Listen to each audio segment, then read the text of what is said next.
11월 시작하자마자 S&P 500 2% 급락했는데요. 공포지수라고 알려진 빅스 지수가 22로 높은 구간에 있다 보니 투자자의 불안 심리가 커져가는 것으로 보입니다. 거기다 최근 골드만삭스가 아주 충격적인 보고서를 냈는데요. 향후 10년간 S&P 500 성장률이 단순 3% 그칠 거라고 전망했습니다. S&P 500 최근 10년 연평균 수익률 13%에 비하면 매우 낮은 성장률인데요. 그런데 월가의 전망은 신뢰할 수 있는 걸까요?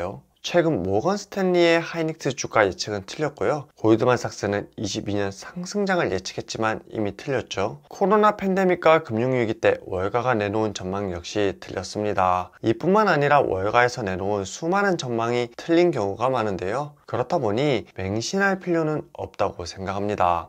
안녕하세요, 머니머니입니다. 많은 분들이 S&P 500 적립식 투자를 하고 있지만 연 3% 수익률을 기대하고 매수하는 건 아니잖아요. 그렇다면 골드만삭스가 왜 3% 성장률을 제시했는지 확인해 봐야 하는데요. 첫 번째 근거는 현재 미국 주식 시장의 밸류에이션, 즉 가치평가가 지나치게 높다는 점입니다. 특히 S&P 500이 10년간 보여준 13% 수익률은 전체 기간에 비하면 높은 편인데요. 기업 실적과 비교하더라도 고평가되어 있다는 것을 알 수 있습니다. PER은 25배로 역사적으로 봐도 높은 수치고요. 주가가 순이익 대비 얼마나 높은지 나타내는 경기 조정 주가 수익 비율은 38배에 달하고 있는데 이는 대공황 이후 가장 높은 수준입니다. 단순히 말해 주가가 기업의 실적 대비 지나치게 높다는 것인데요. 전 세계 시장에서 미국이 차지하는 비중은 10년 전 18%에 불과했지만 현재 38%라는 점은 과도하게 쏠려 있다고 볼 수 있습니다. 이러한 높은 밸류에이션은 미래 수익률을 낮추는 요인이 되는데요. 이미 고평가된 주식은 추가적인 성장 여지가 제한될 수밖에 없기 때문입니다. 두 번째 근거는 향후 10년 동안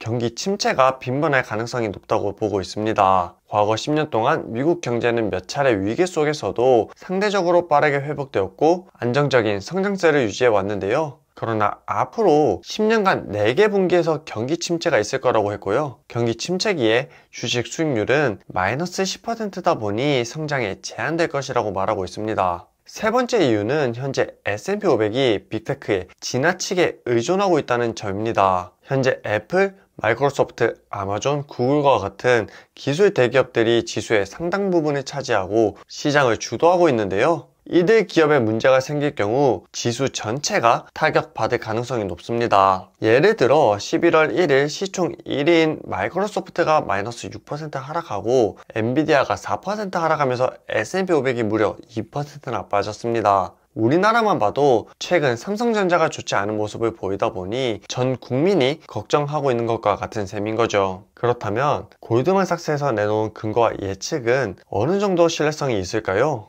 9월 19일 모건 스탠리가 하이닉스에 대한 목표치를 26만원에서 12만원으로 낮춤으로써 당일 주가가 7% 하락했는데요. 14만원대였던 주가는 한 달 반 만에 18만원까지 회복한 상황인데요. 그마저도 20만원을 찍고 일부 내려온 상황이죠. 먼 미래까진 알 수 없지만 현재는 틀린 것으로 보이네요. 골드만삭스는 22년 9% 상승할 거라고 전망했지만 현실은 역대급 하락을 보여줬습니다. 20년 코로나 팬데믹이 본격화되던 초기에는 투자기관이 하락을 예상했는데요. 그러나 경기 부양책으로 시장이 빠르게 반등하면서 S&P 500은 사상 최고치를 갱신했습니다. 2007년에는 부동산 시장이 안정적일 거라고 평가했는데요. 그 직후 금융위기가 터지며 주가와 자산 가격이 폭락했잖아요. 이 정도면 월가에서 내놓은 리포터 반대로 투자해야 되는 거 아니야? 라는 생각이 들더라고요. 월가의 모든 전망이 엉터리라는 건 아니지만 틀릴 수도 있다 라는 건 염두에 두면 좋을 것 같습니다. 그런데 골드만삭스가 내놓은 근거인 역사적으로 높은 PER은 사실인데요. 높은 밸류에이션에도 불구하고 저는 미국 적립식 투자를 이어나갈 예정입니다. 이렇게 결정한 데는 세 가지 이유가 있는데요. 첫 번째는 매크로를 맞추는 것 자체가 의미 없다고 생각하기 때문입니다. 만약 내년 하락을 맞출 수 있다고 해도 이것이 끝은 아닌데요. 주식을 매도하게 되면 반드시 다시 매수 시점을 맞출 수 있어야 됩니다. 24년 하락장을 맞춘다고 해도 25년의 상승장이 이어질지 26년에 이어질지 한 번 더 맞추는 것은 쉬운 일이 아닌데요. 만약 내년 하락장이 아니라 상승장이 온다면 더 큰 문제가 생기는데요. 상승할 때는 나만 소외되고 있다는 포멀을 느낄 수 있잖아요. 특히 미국 대표 지수가 계속해서 신기록을 세우고 있을 때 사람들은 지금이라도 들어가야 되지 않을까 라는 생각이 들기 마련입니다. 이렇게 되면 제가 매도했던 가격보다 더 높은 가격에 살 가능성이 높습니다.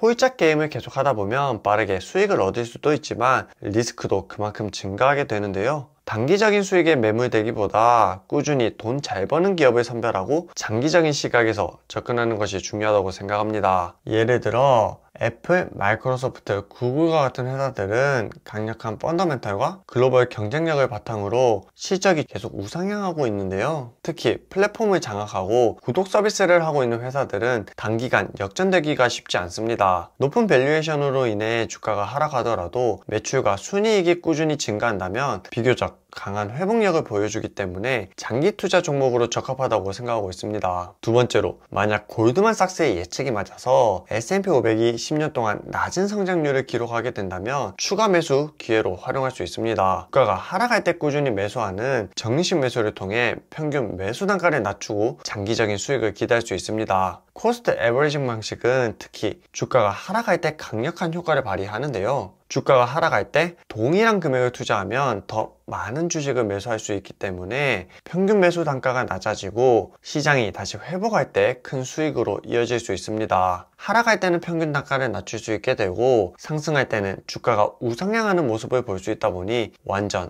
럭키비키입니다. 솔직히 말하면 10년간 주가가 단 1원도 오르지 않더라도 2034년부터 큰 성장을 한다면 아무런 상관이 없습니다. 10년간 저렴한 가격에 많은 주식을 모을 수 있기 때문이죠. 실제 2008년 금융위기 당시 주가가 급락하자 많은 투자자들이 공포에 빠졌지만 적립식으로 꾸준히 주식을 매수한 사람들은 이후 큰 수익을 거둘 수 있었는데요. 이는 코로나 때도 마찬가지였고요. 유동성이 끝나고 큰 하락을 시작했던 2022년 때도 마찬가지였습니다. 위기 상황 속에서 시장을 떠나지 않고 저가에 꾸준히 매수한 투자자들은 10년 후 큰 자산을 확보할 수 있었습니다. 그러니까 골드만삭스의 예측과는 전혀 상관없이 적립식 매수를 하는 것이 중요하다고 생각합니다. 정석적인 답변일 수도 있는데요. 실제로 제가 이렇게 하다 보니 다른 해답지를 제시할 수 없었습니다. 최소 500만원 이상 월적립 매수를 하고 있는데요. 11월 1일 S&P 500 2% 급락했을 때도 500만원 추가 매수했습니다. S&P 500을 사는 것이 장기간 나은 선택지일 수 있지만 계속 우상향하고 있는 S&P 500을 사기에는 언제나 고점에서 사는 느낌이 들더라고요. 그래서 저는 그달 주가가 좋지 않은 돈 잘 버는 기업을 매수하는 전략을 쓰고 있는데요. 개별 주식을 매수하는 것 자체가 변동성도 높고 기업 분석도 해야 되다 보니 모두에게 추천하는 방법은 아닙니다. 2024년 운이 좋게 S&P 500을 월적립 매수하는 것보다 수익률이 좋지만 장기간 이어질지 알 수 없기 때문입니다. 개별 주식을 매수하든 ETF 지수 투자를 하든 수익률이 누가 더 좋을지 확신하지 못하더라도 제가 중요하게 생각하는 점은 꾸준히 매수해야 된다는 것입니다. 단기적인 변동성이나 예측에 따라 급하게 움직이는 것이 아니라 자신만의 투자 원칙과 장기적인 시각을 유지하는 것이 중요하다고 생각하고요. 기업 분석을 열심히 한다고 해도 투자는 운의 요소가 강하게 작용하기 때문에 시장을 상회하는 수익률을 보장할 수는 없지만 매월 어떤 종목을 투자했는지와 왜 매수했는지는 영상으로 공유하도록 하겠습니다. 오늘 영상 여기까지고요. 영상이 좋았다면 구독과 좋아요도 부탁드립니다. 안녕.